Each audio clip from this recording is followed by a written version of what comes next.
Did it come up? There we go. Cool. We're good. All right, thanks, Jason. Hey, everyone. My audio is coming okay, right? Loud and clear. Okay.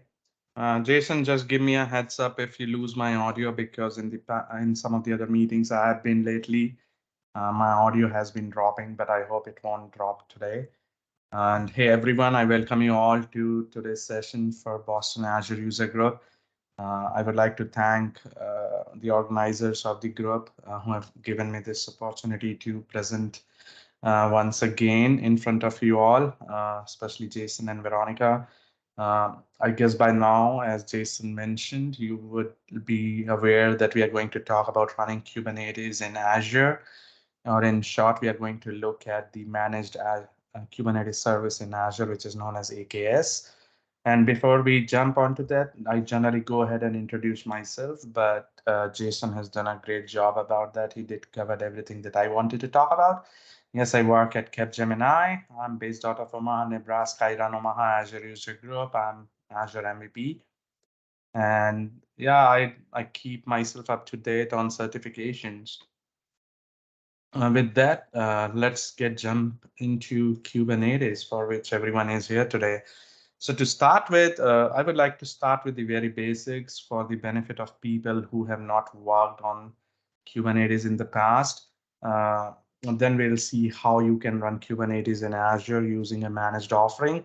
So to start with, Kubernetes is defined as a portable, extensible open source platform for automating the deployment, scaling, and management of containerized workloads. If you're aware of a term called container orchestration, so essentially Kubernetes is a container orchestrator. It essentially helps you manage a bunch of containers running in parallel. You can do things like service discovery. You can maintain the health of the containers. You can spin up, scale down those containers. You can do all that work using Kubernetes. Some of the other container orchestrators you might have heard of includes Docker Swarm, which is a comparative tool. So that might give you some perspective. Very basic how Kubernetes came up with. It's essentially is a Greek term. It in Greek it means helmsman of a ship, and one of the clue you can get even out of the logo for Kubernetes as well. If you will see the logo for Kubernetes, it has that steering wheel for a ship, which is controlled uh, by the captain of the ship. That's why Kubernetes. And again, if you will see, a ship is meant to uh, move containers from one port to the another. That's why Kubernetes. A little brief history of it. It was announced by Google in 2014. Before that, it was used internally by Google. It's heavily influenced by Google's Borg system, which is a project they used to use internally before coming up with Kubernetes. Original code name for it was Project 7. So if there are any Star Trek fans in the group here today, they would remember Xbox character called as 7 of 9. So Project 7 was derived from that. And even if you will see the Kubernetes logo, those in the handle and the steering of that ship, there are 7 knobs. So that also indicates the Project 7. Coming back to history, the first version of Kubernetes was released on July 21st, 2015. The current version is 1.26.1, which was released earlier last month. I have provided a link to the release history there. So once you get slides, you can go and keep yourself up to date on the current version which is released. And also version 1.27 is slated to be released in April. And I have provided a link to the schedule so that if you would like to go ahead and keep yourself up to date on that, you can check that out. It was originally written in C++, but I believe a few years back, it was rewritten in Go language. Looking at Kubernetes architecture from 30,000 feet view, Essentially, when you talk about Kubernetes, essentially you are going to create a Kubernetes cluster, and that cluster contains two different components. One is known as control plane, and the other is known as workers plane. In the control plane, you create your master nodes. In the workers plane, you create your worker nodes. Your master nodes essentially run your Kubernetes core services, the services which make Kubernetes, which does all the magic. And then you as a developer deploy your applications and workloads on the worker nodes. Your control plane and worker plane have their own set of components to make Kubernetes work the way it works. On the control plane, there are four main components, starting from API server, scheduler, etcd, and controller manager. API server is essentially the front end of the Kubernetes control plane. It exposes Kubernetes API that you can make calls to perform any kind of operation on your Kubernetes cluster. Controller manager runs the controller processes, controlling the different kinds of objects that you can create and manage within Kubernetes, like deployments, jobs, replica sets, and so on. Once you are ready to run your schedule and run your pods and your worker nodes, you utilize a service known as scheduler, which tracks the newly created pods as well as it selects the worker nodes on which the new pods have to be created on. And then etcd is the brain or the memory of your Kubernetes cluster. It's a persistent store in which whenever API server is called, the very first activity that it does is it goes ahead and stores the state of your Kubernetes cluster in that persistent store called as etcd. It is, in other words, it's your system of record which tracks each and every activity that's happening inside your Kubernetes cluster. Looking at the worker nodes, 4 components are installed on every worker node, starting with kubelet, which is an agent that runs on each node. In a cluster, it ensures that all the containers that are scheduled by the scheduler to run on your node are in a healthy state. The other component is kubeproxy, which essentially provides the networking features between your worker nodes, between your pods, and between your control plane and the worker node. And the pods are the actual workloads that run on your container runtime, and container runtime by default used to be Docker before, but now they have switched to containered a few years ago. A few concepts you should be aware of in Kubernetes, starting with pods, which are the smallest units of in Kubernetes. It provides an abstraction over containers. They are ephemeral, that's a key point there, and they get their own IP address within Kubernetes. Services are level above pods. What they do is they provide a persistent IP addresses for a set of pods running your workload, and they act like a load balancer. And the life cycle of a service is not linked to the life cycle of a pod. So the disadvantage that you get out of managing pods, which are ephemeral, is basically taken care in services, because services are not ephemeral and they are not linked to a pod's life cycle.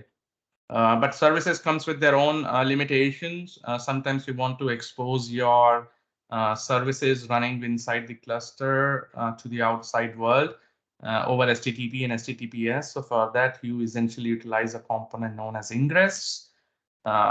When you're running your workloads in Kubernetes, you also need to store your configuration somewhere. And for that purpose, you use config maps, which let you store text-based key value pair. But you cannot, as with any other system, you cannot store plain text-based config. You cannot store your secrets in plain text-based key value stores. You need a place to store your secrets somewhere, like passwords and connection strings. For that purpose, you can utilize secrets, which provides you a base64 encoded store for storing the secure information. Volumes help you store your persistent data.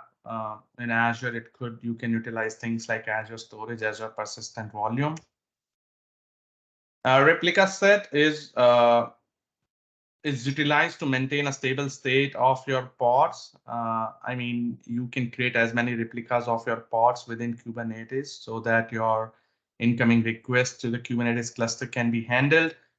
Deployment is the next abstraction over replica set, which provides declarative updates for your replica sets and pods, meaning how many replicas needs to run, how many pods needs to run. You can define all that in deployment. The challenge with deployment object is that it doesn't comes with a state. If you are looking for a sticky deployment so that you can maintain the state for your pods, for that purpose, you can use something known as stateful set. For example, if you have a stateless application, you can utilize deployment to run in your Kubernetes cluster. But if you have a stateful workload like a database that you want to run in your Kubernetes cluster, you can utilize stateful set. Daemon set is utilized for running any of the background tasks that you want to run in your Kubernetes cluster. Job is when you want to continue to retry the execution of your pods until a specified number of them successfully terminate. You can utilize jobs, and extension on jobs is a cron job that you can run on a repeated schedule. So these are some of the concepts you should be aware of if you are using containers on Kubernetes. In a real world, in a 34,000 feet view, this is how it looks like. I did cover the control plane and worker nodes, the different components that run in those planes. On top of it, Kubernetes cluster also provides 3 different ways so that users can interact. You can interact using an API. You can interact with a Kubernetes UI dashboard, or you can also interact using Kubernetes command line called Kubernetes kubectl. And either, regardless of whichever option you opt for, you need to provide a declarative template in YAML format, which defines the state of your Kubernetes cluster, defining how many pods, how many replicas, what container image should be run on, and so on. And you can provide that YAML-based declaration template to any of the options like API, UI, or kubectl, and which under the hood goes ahead and passes it to API server. And then API server takes care of the state of your Kubernetes cluster. It ensures that your Kubernetes cluster always matches the state that you have declared in your YAML file. Now, at a very high level, it looks very simple, but when you start implementing and deploying your Kubernetes cluster on bare metal machines, it really gets tricky and difficult to manage each of these components and make them work together. It's a really difficult thing to maintain. You need a specific team to handle that. If you are not aware of that, I suggest you to go ahead and look at a GitHub repo that I have given a link to. It's a repository that Kelsey Hightower has created. He has given all these steps that you need to set up a Kubernetes cluster from scratch. He has given an example using Google Cloud Platform, but it really doesn't matter because he has provided the steps to configure your Kubernetes cluster from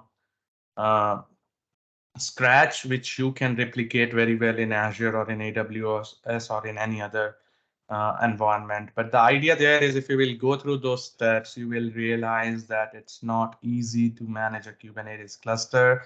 It's not easy to set up all these components and make them work the way you would like them to.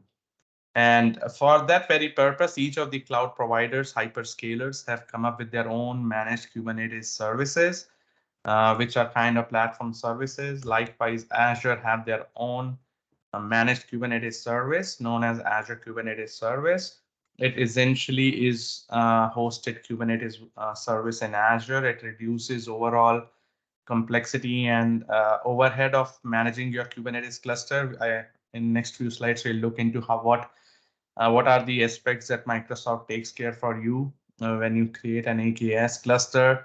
In a nutshell, the control plane that I was showing you in one of the earlier slides is provided is managed by Microsoft completely, and you as a developer or an administrator are only responsible for your worker nodes. The advantage is since the control plane is totally managed by Microsoft, and you get it all free of cost. You don't have to pay anything for utilizing a control plane. But what you essentially end up paying is for the worker nodes that you set up in your Kubernetes cluster. To give you a screen, very high level idea on what I've been mentioning. On the left side is what is managed by Microsoft on your behalf, and on the right side in the worker plane is what is managed by you as a customer. So like any other managed service in Azure or in any other cloud platform, it operates on a shared responsibility model. So since control plane is totally managed by Microsoft, uh, some of the responsibilities are owned by Microsoft. For example, Microsoft ensures the scalability and reliability aspects of your control plane. It does ensures that monitoring and logging is implemented in your control plane. But when it comes to running your application workloads in your worker nodes, uh, designing your worker node strategy is all on your own. It's your own responsibility to handle that. Some of the benefits you get out of using a managed service like AKS over running your own Kubernetes cluster and setting it up the hard way, as Kelsey Hightower has suggested, is certainly like any other PaaS service. You get automated upgrades and patches. It supports high reliability and availability. It's self-healing. If anything happens in your control plane, or if any of your node goes down in worker node, you can configure it for self-healing. And control plane is totally at no charge. You still pay for the compute storage and networking resources for your worker node. And your API server, which is a component in your control plane, is monitored by Microsoft at no cost for you. And it is very easy also to get started. I believe everyone on this call would have used one of these different methods to provision any of the other Azure resources. Similarly, for AKS, if you are looking to create or configure an AKS cluster, you can utilize Azure CLI and use AZAKS create command. If you are using Azure PowerShell, you can use new AZAKS cluster command. You can certainly go ahead and create a new Azure Kubernetes Service cluster directly in Azure portal. You can utilize Azure ARM templates or the newly announced Bicep language. And you can also utilize Azure REST-based management API. You can make a put call to their API to create a new AKS cluster for you. The advantage you get out of an offering like AKS is if any one of you have worked on Kubernetes in the past, or if you will go through the steps that Kelsey has listed in his GitHub repo, you will see the old way was if you have to set up your Kubernetes cluster, just to create it, you have to provision your network, you have to provision virtual machines to host both your control as well as the worker plane. You have to install all these system components, including etcd, database, API server, kubelets, and so on. You have to create and install and manage certificates across all these servers. You have to register your worker agent nodes with the control plane so that scheduler can work with them. So it was a hectic thing if you want to start with creating a Kubernetes cluster from scratch. But when you move to Azure using Azure Kubernetes Service, it's as simple as using AZAKS create command in CLI or any other competitive command using PowerShell or using REST API. Likewise, if you have to upgrade your cluster, it used to be a set of steps that you had to perform before you can upgrade your cluster. Whereas if you utilize a service like AKS, it is as simple as using a single command like AZAKS upgrade. Scaling is another aspect of managing your Kubernetes cluster, because depending upon your workloads, you have to scale up or scale out your Kubernetes worker nodes. It used to take time to provision your new virtual machines, install the worker plane components to it, register those with the API servers, and so on. Whereas with a service like AKS, it is as simple as calling AKS scale command. With that, let me quickly showcase to you a quick demo. So what I have done is I have already gone into Azure portal and I have created a resource group called RG Boston Azure for this particular demo. I went ahead and I created, I logged in into my Azure subscription. I went ahead and I created a resource group here, which is this RG Boston Azure. Then I went ahead and I utilized a AKS create command. I have provided my resource group name there. I have provided the name of my Kubernetes cluster there. I have provided the node count, which is 1. I only want 1 worker node. Then I have enabled monitoring add-on for now. I want my AKS cluster to be monitored, and I also want to generate SSH keys so that I can connect my Azure CLI instance to manage my AKS cluster. And unlike a Kubernetes cluster, if I have to do from scratch, it would have taken hours for me. This particular command took less than 3 minutes for me to create everything for me. And what you are seeing on the right side is a Kubernetes cluster that just got created. It is an AKS cluster. What I have also done is I've linked this particular Kubernetes cluster to an Azure Container Registry. I can host my images in the ACR. In this particular ACR, as of now, I don't have any image in there, but I've already linked this ACR to my Kubernetes instance here in AKS so that I can deploy my images directly from that particular ACR rather than from any other external repository. But as you can see, it is pretty straightforward. It is running on version 1.2.24.9. You will notice that I did mention in one of the slides on Kubernetes, the latest version is 1.26.1, but the Kubernetes version on which AKS is running, it's older one. And there is a specific reason for that, because Kubernetes releases versions at a earlier stage than when these cloud providers release those versions, because whenever a version of Kubernetes is released, hyperscalers like Microsoft, Amazon, and Google go back and they make the appropriate changes in the version so that they can support their managed offering based on Kubernetes before they can release the updated version. So if we'll go here under the configuration,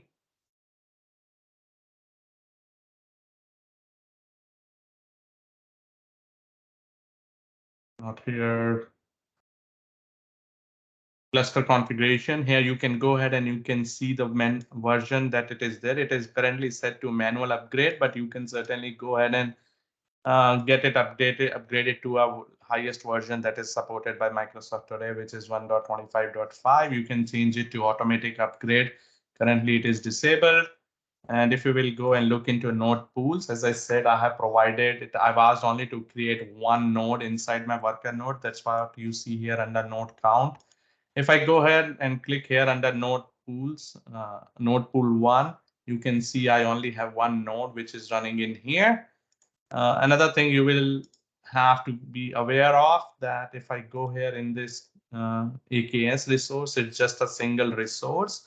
But under the hood, what Microsoft does is it has also created one more managed resource group for me for that Kubernetes cluster, which holds all the supporting infrastructure to run my AKS service. It has a network security group. It has the virtual machine scale set, which includes the same node that I created, the node count 1. And if you'll see, it is the same node that I was showing you inside the node pool in the AKS cluster. It has its own managed identity, load balancer. It has its own route table to maintain the routes of for communication between your pods. Going back to that AKS cluster, you can go ahead and you can pretty much what you can do using kubectl or Kubernetes dashboard or Kubernetes API are also exposed through AKS dashboard here. You can maintain everything here, and we'll again go through these again once we deploy something to this. Jumping onto my terminal, what I have done is I have switched my context for local Kubernetes kubectl to use my K8s Boston Azure Kubernetes instance. Earlier, as you would see, I only had Docker Desktop since I have been using Docker Desktop as a container runtime on my laptop. But then I went ahead and I have created a context to connect to my AKS cluster using the command AZAKS get credentials. As soon as I execute that command, remember I have used generate SSH keys in my AZAKS create command. This after that, when I execute this command, it essentially helps me connect to my AKS cluster, and I can then manage my AKS cluster using kubectl on my Docker desktop. So let me go ahead and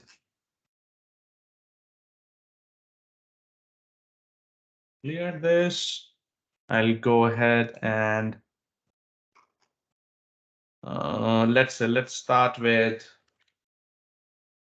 kubectl create deployment nginx.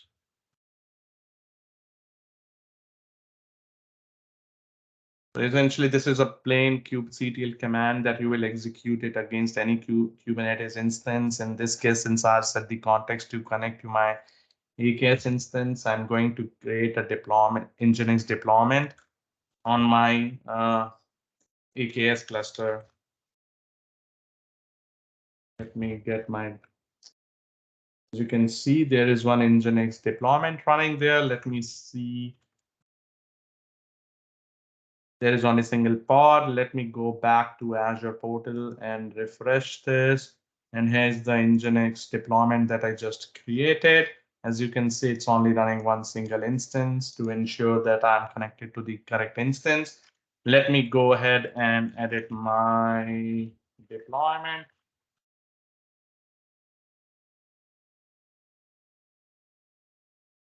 So this is my YAML deployment file, which when I have executed the command using kubectl to create a deployment for Nginx, it has downloaded an image and it has created a YAML for my Kubernetes cluster. And this is where it is saying that it should be creating one replica. I'm going to make it 2, and I'm going to exit and save. So I'll go back and pull Kubernetes kubectl get deployment. As you will see, now I'm running two in replicas. Let me go ahead and see kubectl get pods. As you will see, there are not 2 pods running for my deployment. And go ahead to in Azure portal and go ahead and refresh. And as you will see, I have one more pod running. Earlier it was only one. Likewise, I mean, I can execute any of the Kubernetes kubectl commands on AKS, like it would be for any other Kubernetes implementation. I can go ahead and get services. As you can see right now, I don't have any load balancer service, since I cannot really connect to the Nginx deployment just that I just had in Kubernetes in my AKS instance. I'm going to go ahead and create a load balancer service there using kubectl expose deployment command. So essentially what I'm doing here is in my Nginx deployment that I just had, I'm creating a new service of type load balancer, which will expose my Nginx server on port 80 on port 8765. I'll go ahead and create that. Let me go ahead and do kubectl get services again. As I will see, you will see my load balancer service is created, but it is still pending. I'll wait for it to be ready. As soon as it gets ready, you will see that it has already assigned a public IP address. And as you will see that public IP address in kubectl, you can see the same information inside service and ingresses section in AKS portal. If I go ahead and look here, you will see Nginx service that just got created in kubectl, and it is the same IP address. If I go ahead and click on that, it won't go to anywhere because it's listening on port 80. But instead, I want to go and access it on port 8765, where my Nginx is listening.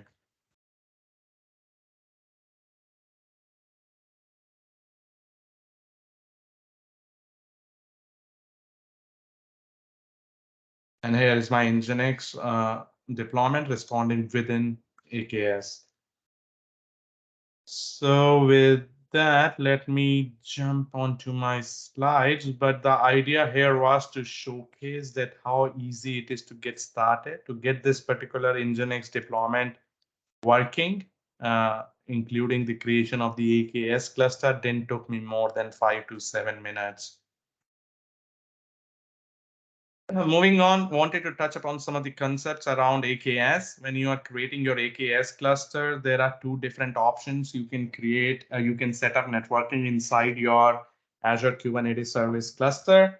The first option is to utilize KubeNet networking, in which typically the network resources are created and configured as the AKS cluster is deployed, meaning you create a node, you create your pods. Each of the pod gets its own IP address. Likewise, the node gets its own IP address. Then when you create an AKS cluster, it also creates a virtual network and creates a subnet. So what happens is in your node gets the IP address from the subnet within the virtual network that you created, whereas inside each node, Kubernetes maintains its own CIDR range for the IP addresses that can be used for assigning IP addresses to your pod for your pods. For example, in this particular example, in this node, it has assigned a CIDR range of 10.10.0.1/16. So any pods that get spinned up in this node gets IP address from this particular range, whereas the node on which all these pods were running get their IP address from the subnet range. So if there are multiple nodes, as soon as you get a new node created in your AKS cluster, it gets an IP address from the subnet, whereas each node then comes up with its own CIDR range and it creates those pods. The challenge here is that your pods running in one node cannot talk to the pods running in the other node because they are running on different CIDR range and there is no mechanism to between them so that they can talk to each other. To enable the communication between those pods, what the solution is, or a solution that is workable, is to create a route table which gets automatically created. If you remember the managed resource group I was showing you for AKS, it also has a route table. That route table essentially maintains a entry for all the CIDR ranges for each of the node to highlight which CIDR range belongs to which node. And using that route table, the interaction between the communication between the pods on different nodes becomes possible. The other option to implement networking within Azure Kubernetes Service is using Azure Container Networking Instance, or CNI networking. So unlike the previous option, in this, the AKS cluster is connected to the existing virtual network resources and configuration, meaning just not the nodes, but the underlying pods also get IP addresses from the virtual network. For example, if the subnet range was 192.168.0.0/20, your node gets IP address from that, but your pods also running inside your node gets virtual IP addresses from that subnet. Now, security is another important aspect when you are creating your Kubernetes cluster or your AKS cluster. AKS comes with different security options that you can utilize. To start with, you can utilize things like Azure policies to enforce compliance on your AKS clusters, similar to how you will use Azure policies with any other resource type. Though Kubernetes comes with its own RBAC, you can also utilize Azure Active Directory for identity and access control for your AKS clusters. AKS supports encryption at rest for all the persisted data. By default, the data is encrypted using a Microsoft provided key, but you can also bring your own key for encryption. You can utilize Azure Security Center, which is a tool for security posture management across your Azure environment, and that includes your AKS cluster. Azure Security Center and Azure Defender has been combined now to be known as Microsoft Defender, which offers protection not just for your AKS cluster, but rather any Kubernetes cluster running anywhere using Azure Arc. And in some situations, you would also like to your Kubernetes API server to be truly private, and you will not like it to be accessible from public internet. You can achieve that by using a service called as Azure Private Link, which only allows incoming traffic from your private network and returns 403 forbidden error from everywhere else. And again, this private link service is just not specific to AKS, and you can utilize it with many other services in Azure. The idea here is that Azure Private Link works with AKS, and you can utilize that to have truly private AKS clusters. Lastly, you can also use Azure Application Gateway along with your web application firewall as an ingress controller for your AKS cluster to improve your overall security posture, because then in your application gateway, you can handle and take benefit of all the feature sets that are available as part of that gateway. I did touch upon the Azure policies in the last slide, but this is just to depict how it looks like at a high level. Essentially, a cloud architect or a cloud engineer assigns a deployment policy across your clusters, and then the developer uses standard Kubernetes API. It could be kubectl, it could be through dashboard. Developer deploys the cluster, and as soon as the cluster gets deployed and there is something which is not correct, it is detected by the Azure policy, and cloud architect who has created the original policy obtains cloud compliance report in Azure policies dashboard, which shows what's wrong with your clusters that was created. Now, again, Azure policies as a concept, as a topic, can have its own 1 hour session. But in Azure policies, you can actually have different levels of actions. You can or it is called as effects. By default, I prefer using audit, which doesn't blocks users from doing anything in Azure environment. But as an architect, I do get a compliance report of what is not uh, matching my policy requirement. But there are situations where I want to block people from doing certain things. For that, I can also use deny effects in my Azure policy, which will block the users from creating, let's say, AKS clusters which don't have specific properties assigned. Now, I did touch upon AKS identity and management. In one of the previous slides, I was mentioning that apart from Kubernetes RBAC, which is inbuilt to any Kubernetes cluster, we can also utilize tool like Azure Active Directory for identity and access management. And if you are using Kubernetes role-based access control, you can actually grant users, groups, and service accounts access only to the Kubernetes resources that they need. You can create things like roles and cluster roles inside your Kubernetes cluster and assign them to role bindings. And based on that, your users and groups can get access to the resources within your cluster. Now, you can provision access only to specific pods or nodes, or you can also provision access to your whole cluster using Kubernetes RBAC. With Azure Kubernetes Service, you can enhance the overall identity and management posture in your cluster using Azure Active Directory and Azure Role-Based Access Control. If you are aware of Azure Role-Based Access Control, it comes with a set of built-in roles that you can utilize to provide access to your users to your Kubernetes cluster, for at least for administration. There are available roles in Azure RBAC like Azure Kubernetes Service, RBAC Reader, Service, RBAC Writer, and so on, which you can utilize to control the access to your AKS cluster.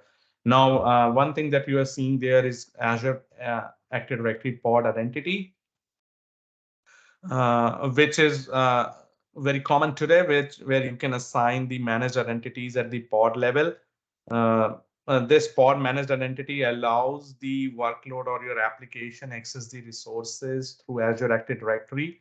But this has been replaced last year with a different identity called as workload identity, which integrates with the Kubernetes native capabilities to federate with other external identity providers. Now, if you will pull up or research on what a workload identity is, different technologies, different organizations define workload identities in a different way. But essentially, in Azure Active Directory, it could be it means something very unique to Azure Active Directory, which I will touch upon in one of the following slides.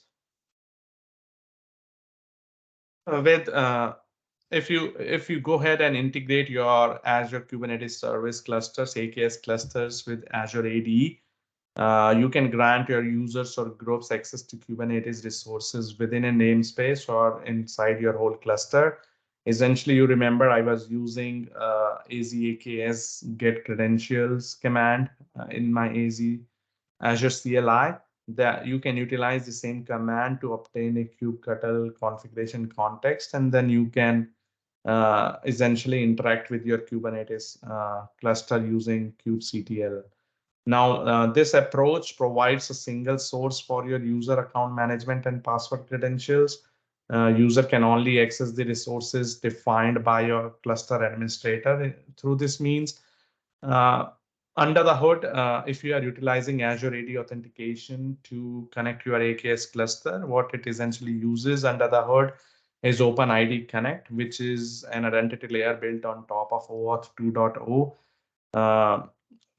And within the Kubernetes cluster, it comes with its own token authentication mechanism through which it verifies the authentication tokens that comes from Azure AD. I have provided a link down there which details everything around how you can integrate Azure AD with your Kubernetes AKS clusters. Quickly to touch upon workload identity, it's, as I was saying, different organizations, different technologies mean different things by workload identity, but strictly speaking, from Azure AD point of view, it's an identity that is used by a software workload or an application to authenticate and access other services and resources. In Azure, before we think about Azure Active Directory, consider there could be only two kinds of identities. It could be human identities, or it could be non-human identities or machine identities. Human identities, as the name suggests, are the identities which are used by actual humans. It could be employees, partners, customers, and so on. Whereas the non-human identities could be either workload identities, which are utilized by a service or a software, whereas the device identities are assigned to individual devices like mobile devices or IoT devices. Now, strictly speaking about Azure AD, workload identities could be of three types. It could be an application, it could be a service principal, or it could be a managed identity. So just for the context, be aware of what workload identities are, and workload identities replaces the pod identities in AKS.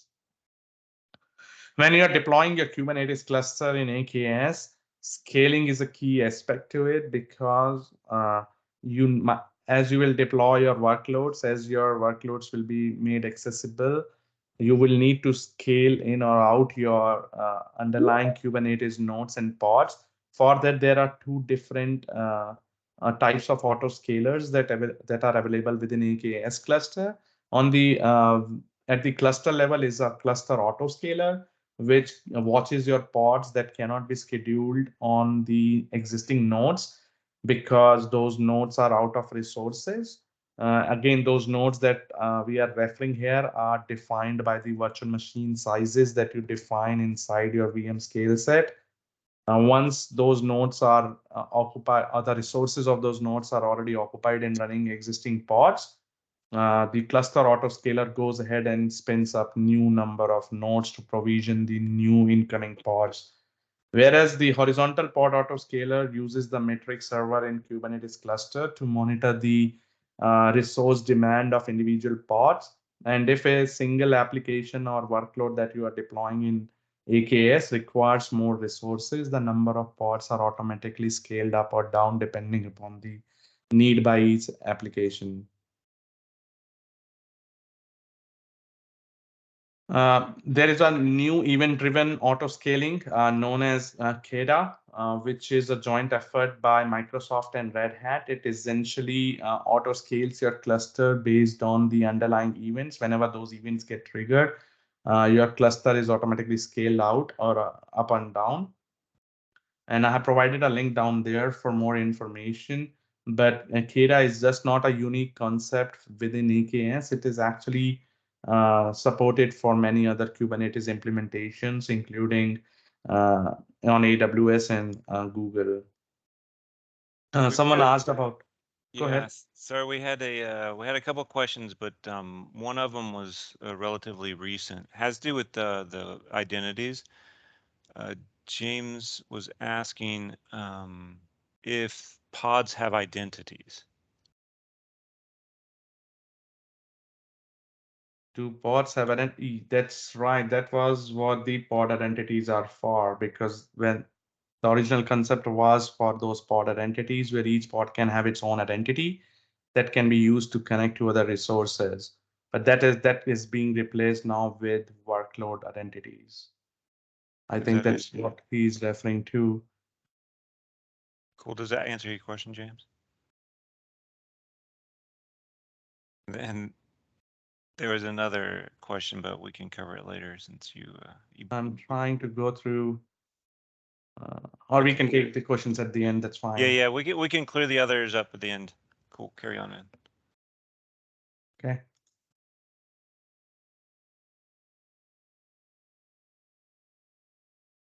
Yeah, someone asked earlier around Azure Monitor, how we can get it integrated with AKS and how that works. I just have a single slide today, but essentially you can integrate your Azure Monitor with AKS to get detailed insights about your workloads that you are running inside AKS cluster. You can filter for details about your nodes, your controllers, your containers running in AKS cluster. You can see graphical visualizations about your cluster, the cluster health, and so on. You can pull events and logs for detailed activity analysis within your AKS cluster. I missed to add a link here. Probably that would have been helpful for folks to go and check it out, how to get started with it.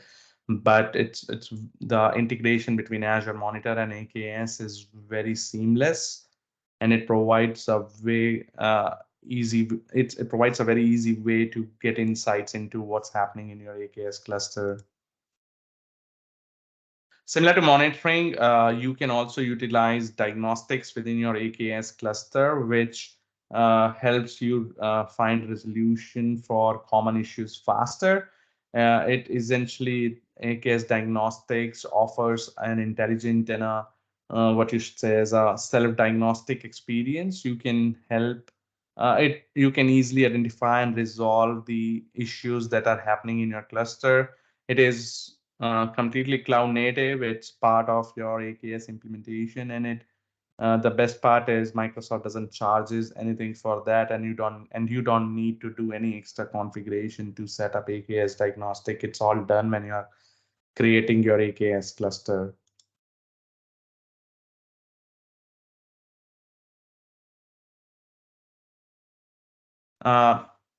Azure AKS storage options. When you are creating your AKS cluster, you also might have requirements to create persistent volumes for your nodes or for your pods.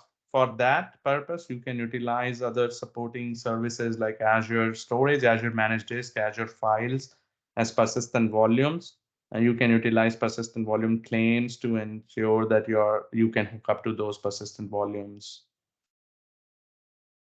Azure Container Registry, or ACR in short, is a first-class Azure resource, which is a managed private Docker registry service based on the open source Docker Registry 2.0. You can use ACR with existing container development and deployment pipelines. You can use ACR tasks to build your container images in Azure. You can use Docker CLI as well to push images to ACR, just like how you will push it to any other Docker registry. ACR does comes with three service tiers: basic, standard, and premium. What really differs is the storage space that you get with each of these service tiers. But unlike basic and standard, with the premium tier, you also get things like geo-replication support for private link, and you can bring your own managed keys and so on. I provided a link there for ACR pricing and the difference between the three pricing tiers in case you are interested. Moving on, Azure Container Instances offer the fastest and simplest ways to run a single container in Azure without having to manage any underlying infrastructure like virtual machine and so on. Essentially, it's a serverless way to run it. Azure Container Instances are best suited for any scenario where you can run your workloads in isolated containers. For example, smaller applications, task automation, and build jobs, etc. For running your containers, the flow is straightforward, as I've shown in that picture there. You create a Docker image, you push it into Azure Container Registry or any other container registry for that purpose. And then your Azure Container Instances run containers based on those images. The reason why I have touched upon ACIs is to briefly highlight the option of utilizing those Azure Container Instances as virtual nodes along with your AKS cluster so that you can elastically provision compute capacity in for your AKS cluster in seconds. Since ACI is serverless, there is no underlying infrastructure you have to manage. It is built on top of virtual kubelet technology, which is donated to CNCF. It's an open source technology.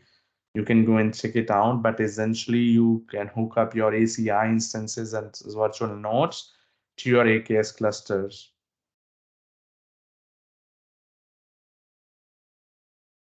Azure Container Apps, the most recent entrant to the ecosystem, are the app services, which can enable you to run your microservices and containerized applications on a serverless platform.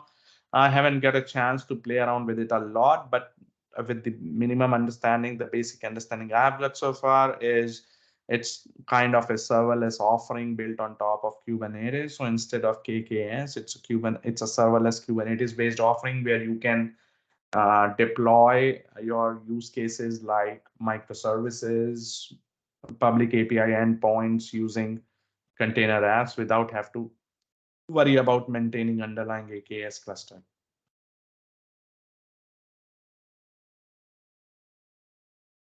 Going back to my terminal here, if I go ahead and let's say, I'll pick up a demo.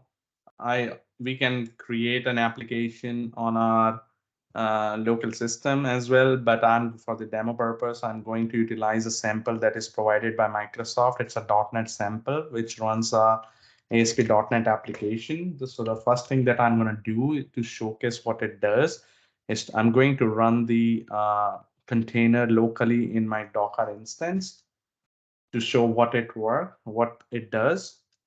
So since this is for the first time, it goes to the Microsoft's registry and downloads the image. Now, as it says, it's downloaded and it's deployed in my Docker instance, and it's now listening on port 80. Let me go ahead and see what it does.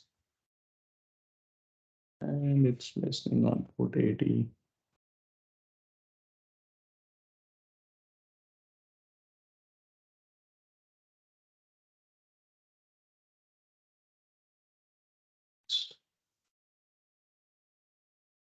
Oh, it's port 8000, sorry.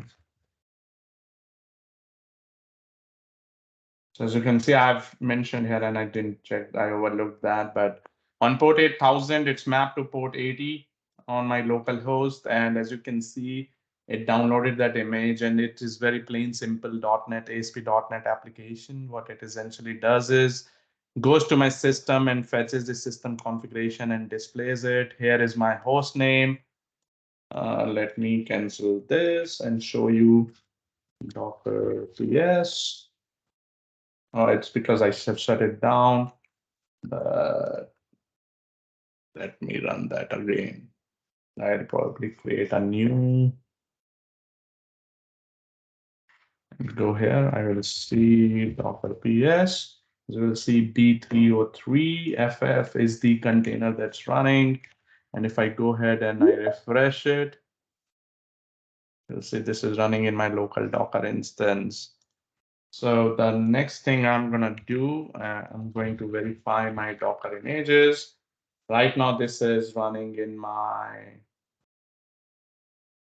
local Docker, but I want to get this deployed to my AKS cluster that I created. So what I'm going to do, I already created an ACR. I'm going to push this image to my ACR. since my ACR is connected to my AKS instance, I'm gonna log in into my ACR using my credentials. Once it lets me log in, I'm going to go ahead and fetch the name of I'm able to log in. I'm going to fetch the full name of my ACR that I can use in my command. In this example, it is ACR Boston Azure.azure.cr.io. I go ahead and I'll go change my tag for the Docker image, which was ASP.NET app. I'm going to change its tag to later to my ACR.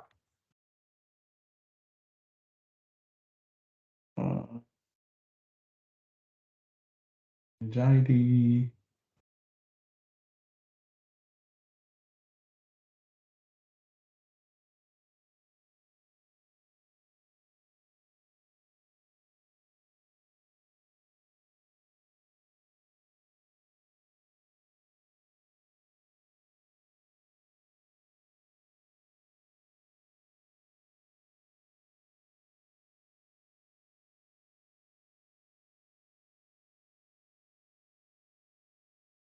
Oops.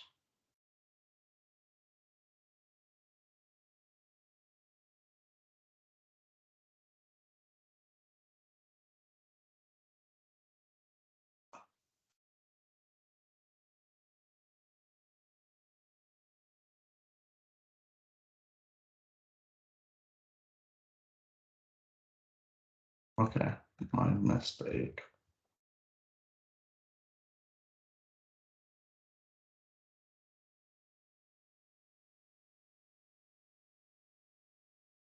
As you can see, I created a copy of that image with my repository name and the appropriate tag. I'll go ahead and push it into my ACR registry there using Docker push command.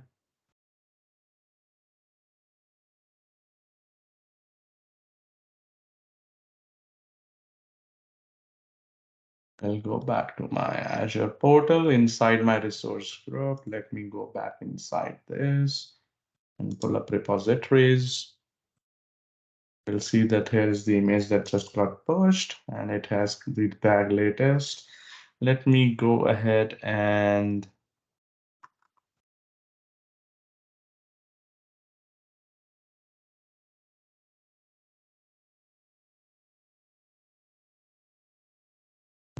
let me open up my YAML file.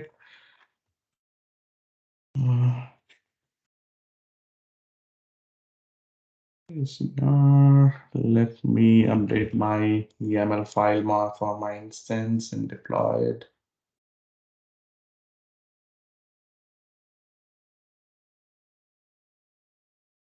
That's my YAML file that deploys the same image to the Kubernetes cluster.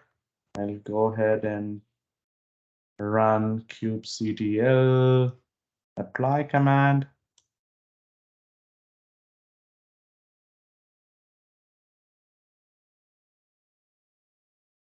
Let me go back to my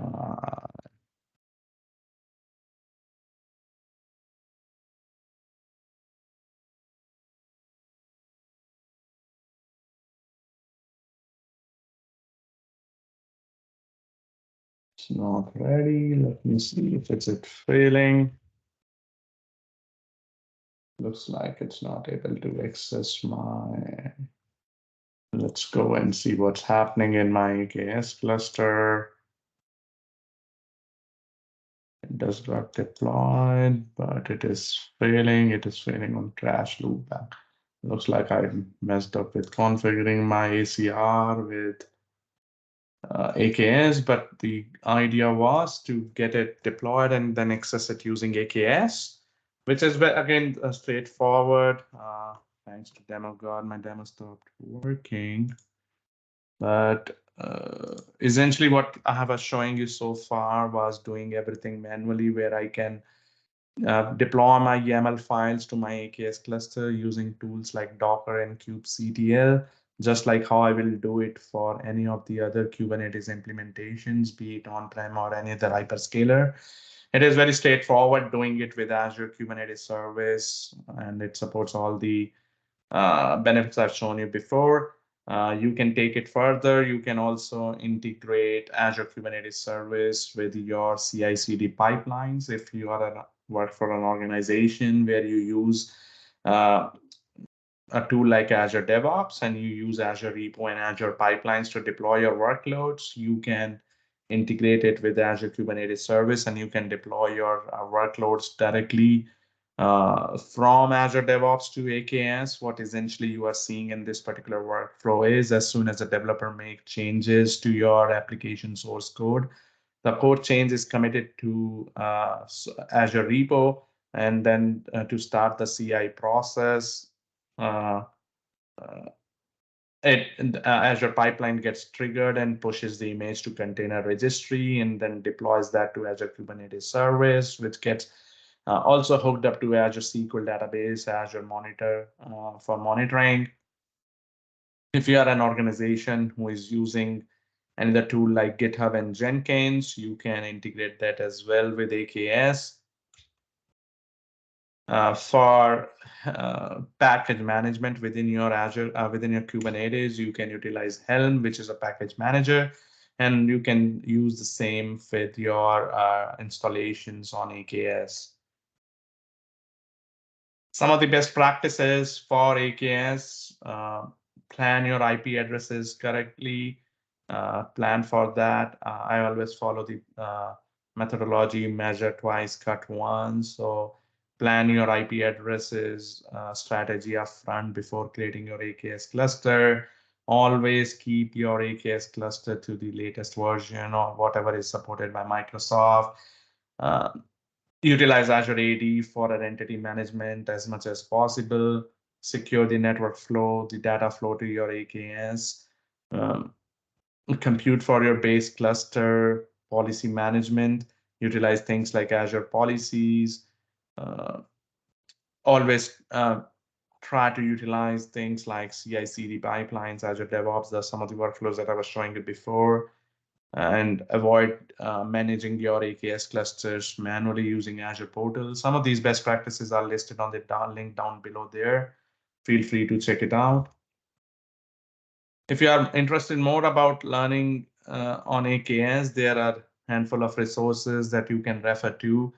There is this book, Hands on Kubernetes on Azure. Its third edition is out now. It's a pretty great book, the book that I read initially to get an understanding of how AKS works. But apart from that, Microsoft Learn also offers a learning path to learn Kubernetes and AKS. There are several case studies that are available for AKS that you can go through. Even if you will go to Azure Architecture Center, there are several reference architectures that you can refer to, which might match your use case, and it will help you get started.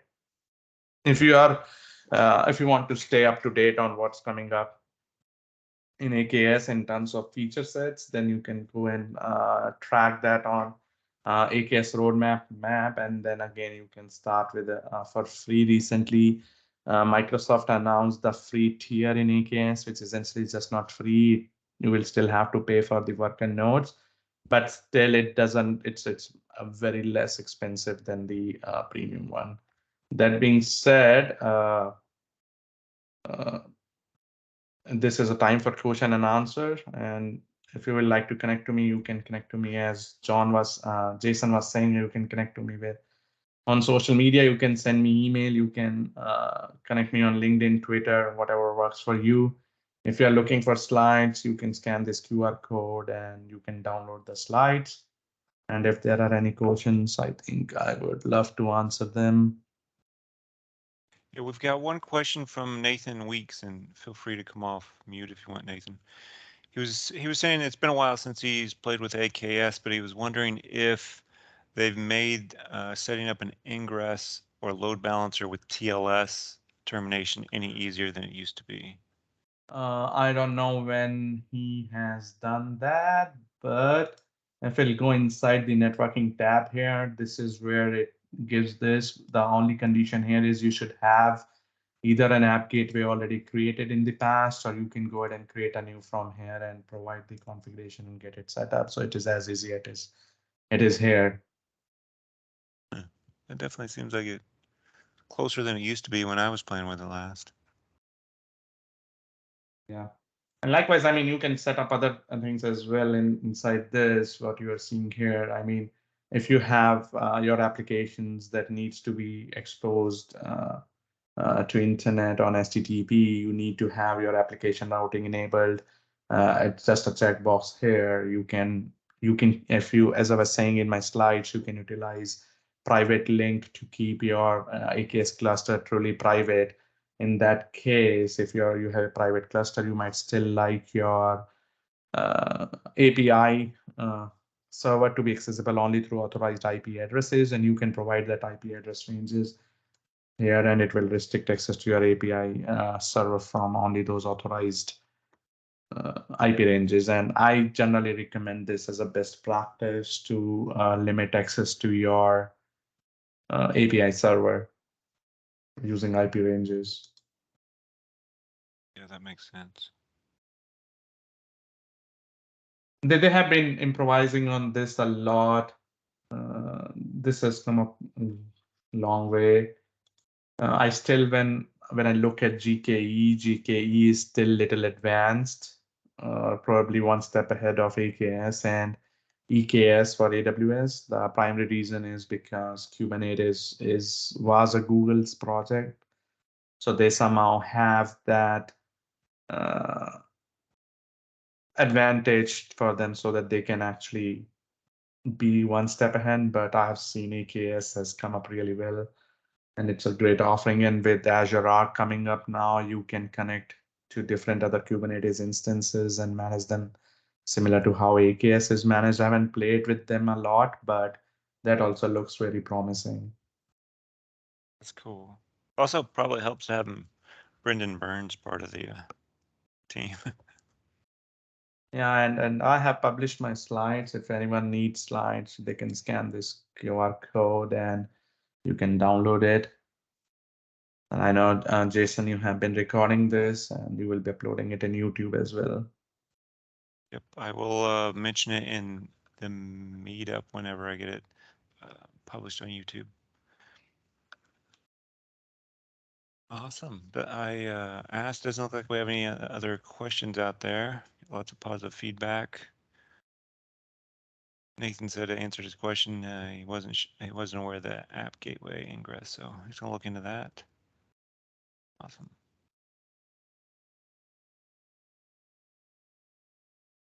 Someone's typing. Good here. All right, I think that's pretty much I had, Jason. Awesome. Well, thank you very much.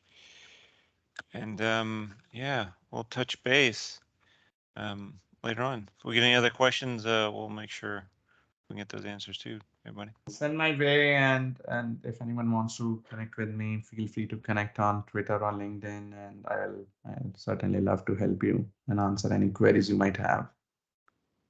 Awesome. Thanks, everybody, and have a good night. Thanks for joining us.